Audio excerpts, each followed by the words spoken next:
ប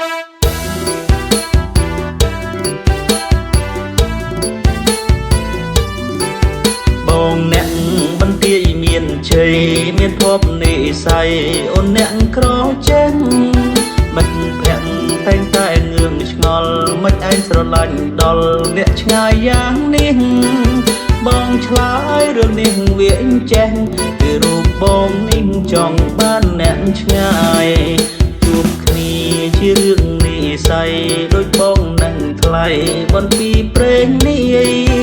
ធ្លាប់ធ្វើបនជាមួយគ្នាបងនឹងពុំងារមិនថាចិត្តឆ្ងាយ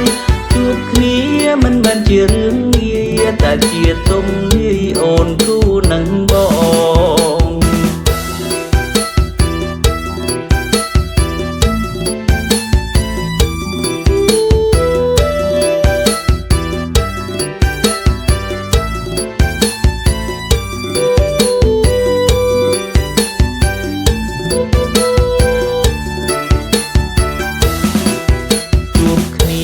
ជារឿងនិស័យដូចបងនឹងថ្លៃបនពីព្រេងនេះធ្លាប់ធ្វើបនជាមួយគ្នាបងនឹងពុំងារមិនថាចិត្តឆ្ងាយជួបគ្នាមិនមែនជារឿងងាយតែជាទំនាយអូនគូនឹងបងក្រចេះបន្ទាយមានជ័យសុខជួបនិស័យបងនឹងនួនល្អគូកងជាប្រពន្ធប្តីស្រឡាញ់ចាប់ដៃលុះចាស់កងខ្នងជួយឲ្យពូជ័យលៀបភៀផងវេលាច្រើនក្នុងលុយចាយបេញដៃ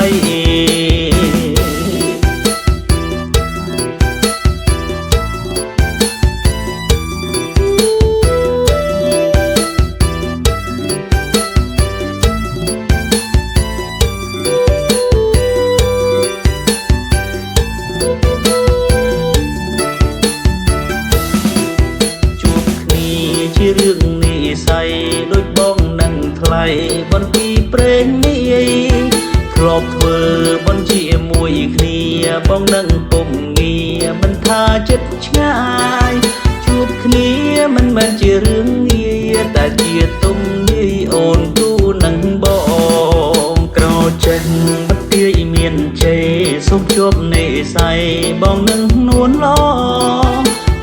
កងជាប្រពន្ធប្តីស្រឡាញ់ចាប់ដៃលុះចាស់កងខ្ន